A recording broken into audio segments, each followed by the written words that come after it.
We're awfully glad that you're watching 2020 tonight, and we count on the loyalty of you, our viewers. But okay, we understand you might have to miss the program now and then. So what do you do? John Stossel, what do? You tape it, Barbara. If you're like millions of Americans, you have a machine like this one, a VCR or video cassette recorder. Take a cassette, slip it in the machine, set the timer, and you can record whatever program you want to watch and watch it at your convenience, not the TV station's convenience. It's called freedom. True. This is the subject of John's report tonight, the home videotape recorder, and I hear that it's the biggest craze since the hula hoop. They're selling unbelievably well. Even the manufacturers are selling more than they ever expected to. They think maybe 7 million this year. Some people buy several. In the suburbs of New York, Steve Lincoln lives in a house stuffed with electronics. I'm a video maniac, and my house is full of video equipment, including a VHS recorder, beta recorder. Lincoln's home runs on remote control. With these, he adjusts TV monitors and stereo sound all over the house. The telephone is also equipped with remote control capabilities so that I can call my home from anywhere in the world and turn on my VCR. Even the baby in Steve's world has her own TV channel. He can watch her from all over the house. She also has her own VCR. Steve plays educational tapes on it. For his own use, he has 1,000 videotapes. He needs a computer to keep track of it all. If I had a choice of buying dinner or a new videotape, I'd probably buy the videotape. All this seems pretty weird to me, but today more people are going crazy over the new technology. Home video has become the drug of the 80s. It's the new drug of the 80s, and we want to be in there when it's starting, which is right now. Some manufacturers will even tell you your life isn't complete without home video. If you really want to enjoy depths of your life, there is no time for you to wait to get involved with this video revolution. People aren't waiting. Video cassette recorders are being sold as fast as the manufacturers can make them. This is the warehouse at Panasonic. Over 30% of the company's business is in VCR right now. And we just can't keep the merchandise in stock. Is now a real middle-class, lower middle-class consumer appliance. It's almost an appliance now. I think it's going to move into the necessity stage. Doug Gar is the editor of Video Magazine. He says about 8 million of us will buy VCRs this year. Which is astounding. It means they're going out the door at the rate of 30 or 40,000 a day. Gar says the main reason to buy is to give you more control over your leisure time. In the past, you had to be home at 9 o'clock on Wednesday night to watch Dynasty. Now you just slip a tape into the recorder, and you get back late when you're out bowling with your friends, and you come home, and you can watch it at 11 o'clock or 12 o'clock or the next day or any time if you want. So that's why most people buy them? I would say time shifting is the major reason. Yet some VCR owners never even bother with television programs. I use my VCR just for watching movies. To watch films, to rent films and watch them. You don't tape things and watch them? No.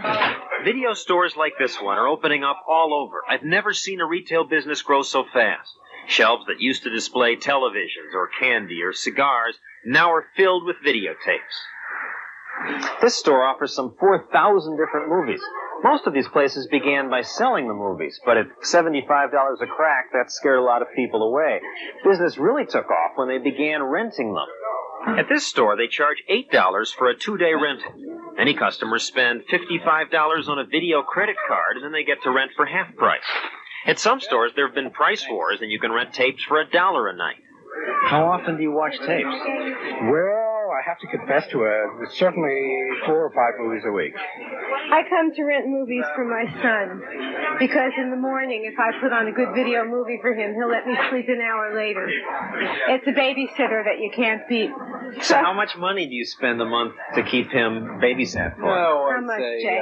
We've got to do 15 movies a month, so we're talking maybe $60 a month. Just on him alone. Of course, we have our own preferences. And, we must do $100 a month in videos.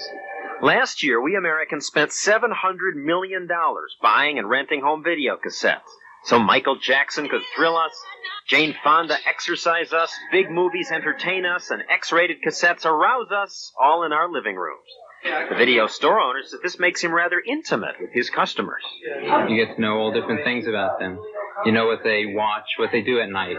If they're into comedies, if they're into sex, I know when my customer's going to have sex.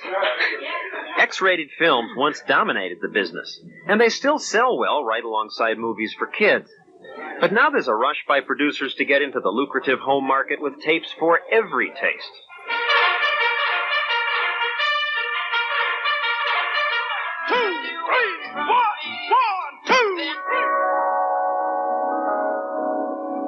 Hello. There are many advantages to becoming an efficient and gracious home bartender.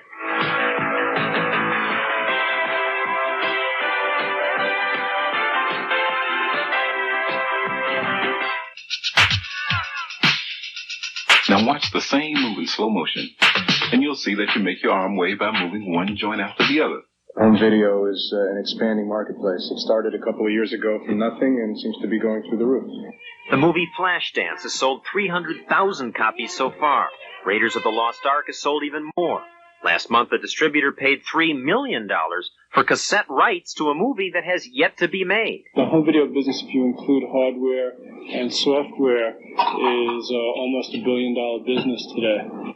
But one thing that's upsetting the movie industry is piracy. Piracy is when people buy a cassette and then make copies of it to give or sell to other people. That's why video cassettes carry an FBI warning. When we called the FBI, they told us they wouldn't be raiding your living room. They're going after organized copying operations like this one, where they use dozens of cassette recorders to make thousands of copies of movies. To recover what it's losing to piracy and get more money from the tape rental market, Hollywood has gone to Congress for help. When somebody uses what belongs to others without the owner's permission or compensating them, that is copyright infringement. It is basic to the whole copyright concept. The movie industry is pushing two bills. One would give the studios more control over and a bigger share of pre-recorded tape sales and rentals. The other would impose a royalty, in effect a tax, on every blank tape and VCR sold in America. Tape users oppose such laws, saying they'd raise prices and that they're unfair. Why should you have to pay an extra buck or two for that tape to Hollywood when they had nothing to do with that tape? Of course, piracy isn't an issue if you use your cassette recorder to make your own movies. You've got the whole world in your hand. Today's cassette recorders make making home movies easy. You just buy a camera and plug it into your tape machine. And the new cameras are incredibly small.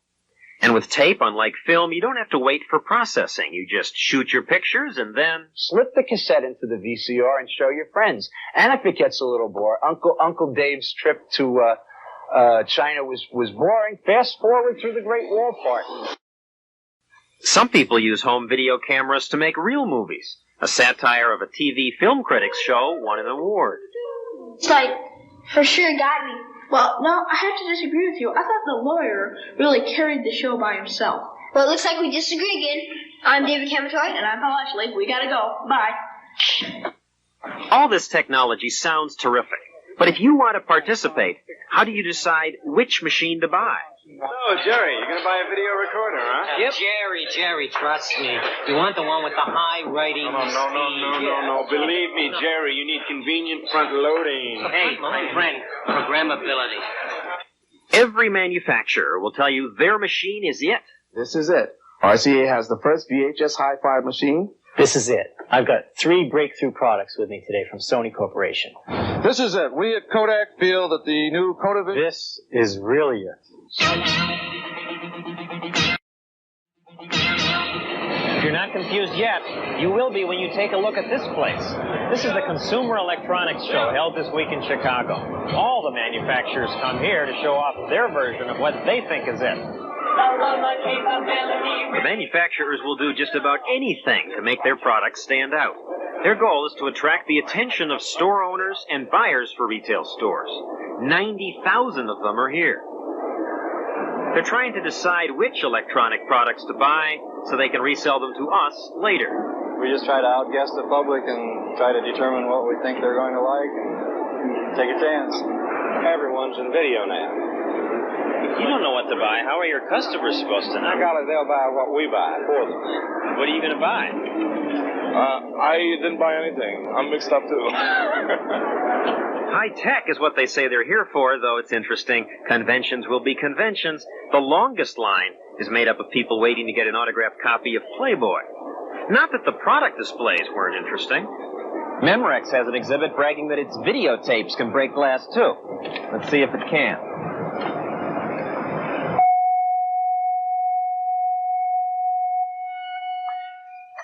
Works.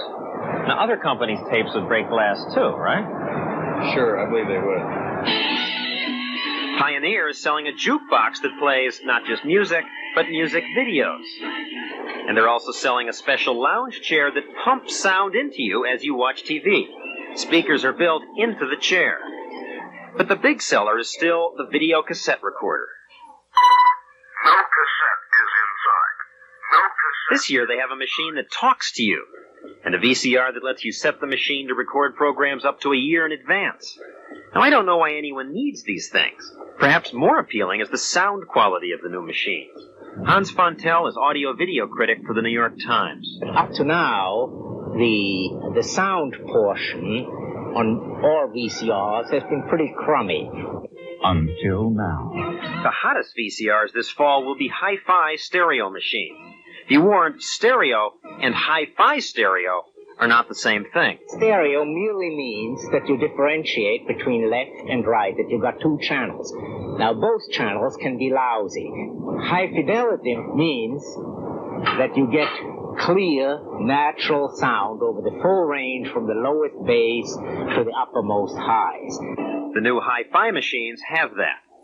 Also new this year, an 8mm format that lets you use a smaller cassette. Before 8mm, we had a choice between beta format or VHS format. It doesn't much matter which you buy. All will give you a good picture, but you should know that the machines are not compatible. That means they won't play tapes recorded on another type of machine.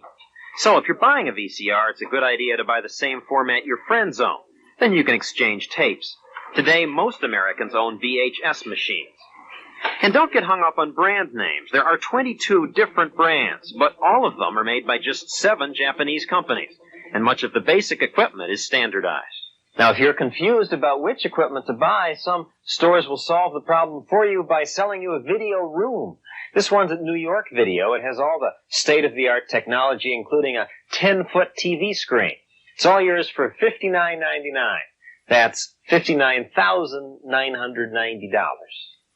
Now, obviously, you can join the video revolution for a lot less. Today, you can buy perfectly good VCRs for $300. If you want to try one out first, many stores rent them for $10 a night. Renting is also a way to make sure you have the newest equipment because the technology keeps changing.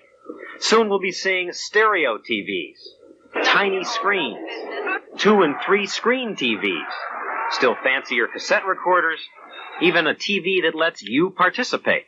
A company called ACTV has come up with a system that lets you make some of the decisions a television director would normally make. For example, watching a music program like this one, if I want to change the shots, I can do it with this activator. If I want a tighter shot, I press a button. Press the button again if I want to see the backup singers or the band. I call the shot. But wait a second. Ultimately, can we control all this technology? Or will it make us more passive and change our society? Stuart Ewan teaches communications at Hunter College. We are talking about a society which over the past 50 or 60 years has increasingly defined life as something which took place in the home, increasingly sitting in front of electronic equipment. It kind of encourages a sort of political and social passivity, which I think is very dangerous to the lifeblood of democracy. I think when you have a society which generates a culture of passivity, the question of democracy really begins to be pushed further and further aside. John, on a practical nature, I wonder if some people buying videotape recorders have the problem that I have, which is that I own one, but it's so complicated, I don't know how to use it. They are complicated, and there's a lot of confusing information out. When we come back, I'll have some practical advice on how to get the best use out of the machines. Good. Maybe I'll learn something. We'll be right back.